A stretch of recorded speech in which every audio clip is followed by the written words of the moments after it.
Now for business updates across the globe, Rotus Udiri joins us. Good morning, Rotus. Morning, Doctor. Good morning, Ayo. Good morning, Rufai. Good morning to all our viewers out there. Yeah, let's begin with the U.S. and the odds makers got it right. There was a hold as far as the Federal Reserve was concerned. Fed fund rates remains between 5.25 to 5.5%.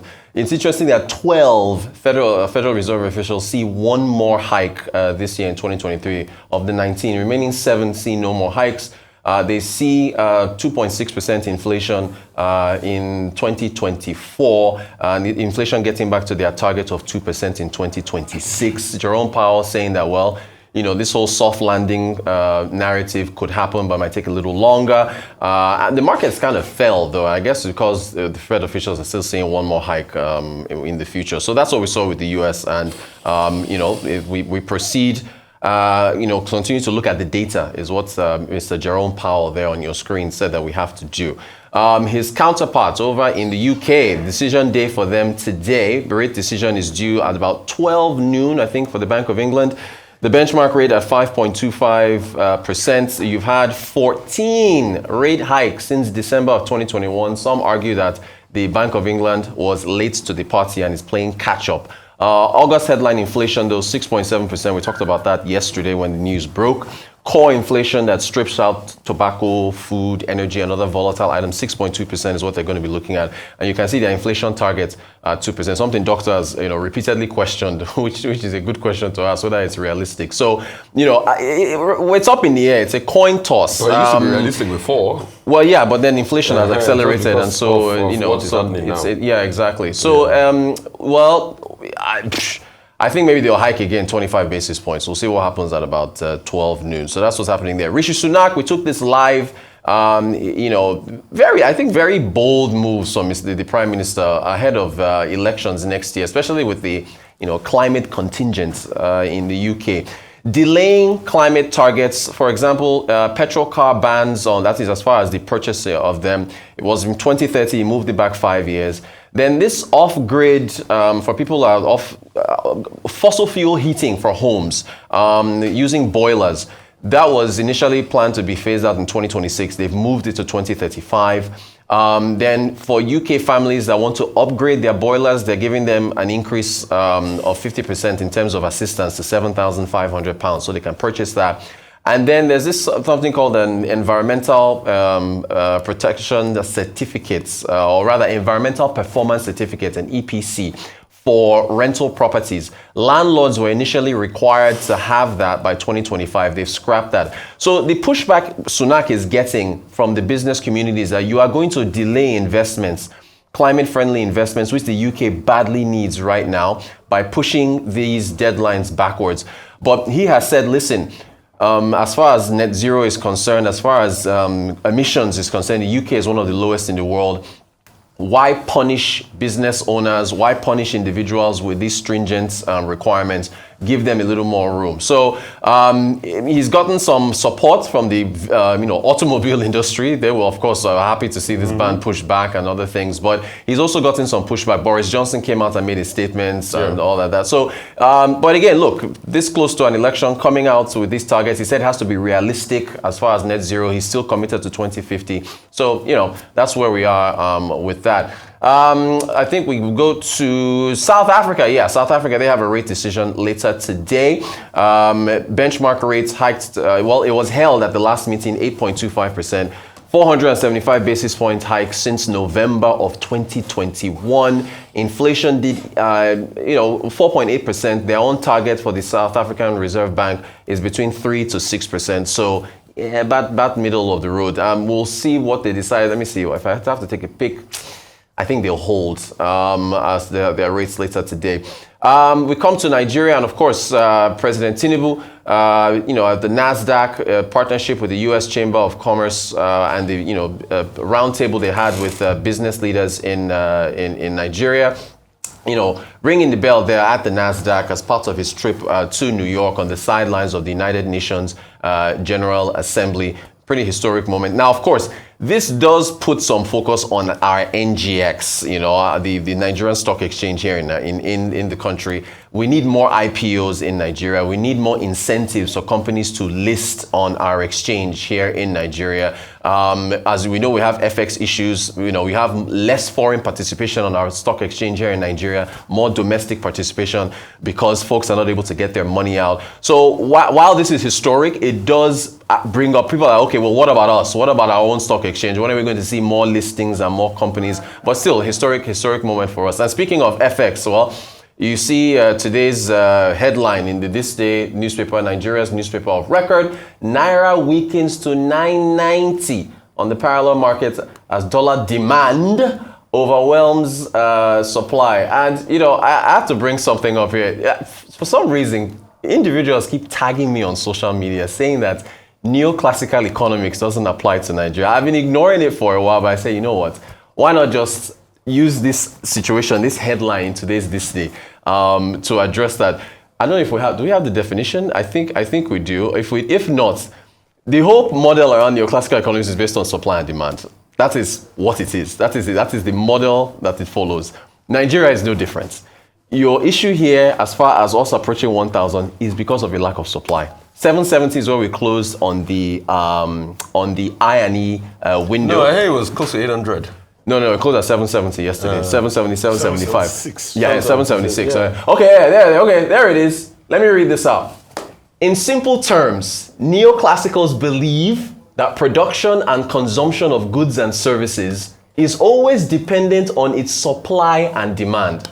Further, neoclassicals laid emphasis on the fact that price of a good will be adjusted according to its market demand. Neoclassicals believe that utility is a factor that plays a dominant role in determining whether a good will be priced higher or lower. If any particular good, like a packet of chips or a can of orange juice or moi moi or whatever, provides utility to the consumer, it will be high in demand, keeping supply of the good constant. So Nigeria is not special. Nigeria is not unique. Nigeria is, the neoclassical economics applies to Nigeria. We are seeing it with the fact that the utility that the US dollar provides to an import-dependent nation makes its demand very high. And because the supply is not constant, that is the reason why you see the parallel market moving towards 1,000. So please stop tagging me on Twitter telling me that neoclassical economics doesn't apply to Nigeria, because it does. So, all right. What was our problem? Our problem Supply. was ill thought out decision-making process. Everywhere in the world, we know that the economies that float have things to back it up because they have production, a lot of production. So they get remittances, they get inflow, supply, in your words. Here, we went on a wild goose chase, and hopefully Mr. Cardoso can, work his magic. There's no magic. No, I say hopefully. Okay. Rotus. I'm hopeful this morning. Is it a crime to be hopeful? You're optimistic. Is it a crime to be hopeful? I get you. Hopefully he can work his magic. We went on the wild goose chase. Before we even started this, our managed float, there was a convention around at least having an arsenal to be able to fight when we have the downtime of supply. And we saw this coming, and I predicted it. And I'm sure you too predicted it. That once it gets to the season of school fees, when people like Dr. Abati will have to draw demands to pay school fees, this was going to happen. And now that the demand is so high, this definitely did happen. Till date, I don't know where we are as regards to 3.5 billion from Afrexim. I'm not sure that money has come in. Has it come in? Mele Kyari in Abuja, when Wale Edun gave his speech, said that it's coming in tranches. It's coming in tranches. That's what okay, so obviously it's coming in tranches, but the tranche is not working. And speaking of NNPC, can't the NNPC come clean? Because Nate was talking about not full remittance of crude swap deals. Well, so the NNPC too, you see, and that's why it goes to another argument we had.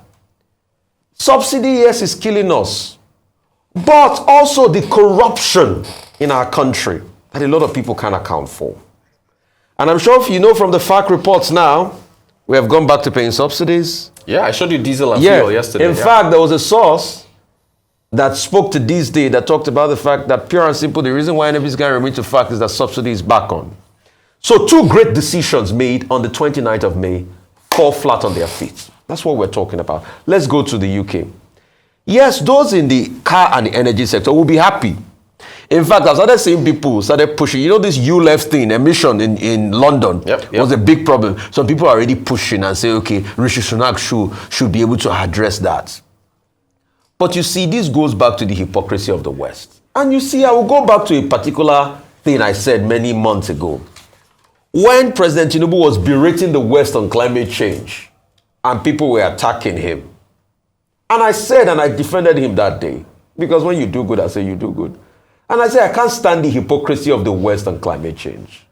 And it's true, it's coming out to roost now. When it favors them, they make the laws. They go for all the conferences, COP20 and everything, they talk all brand new. They set target, 2070 target. Because we here, we have our own problems. What we are looking for is the money they will share for the conversion of climate change and all of that.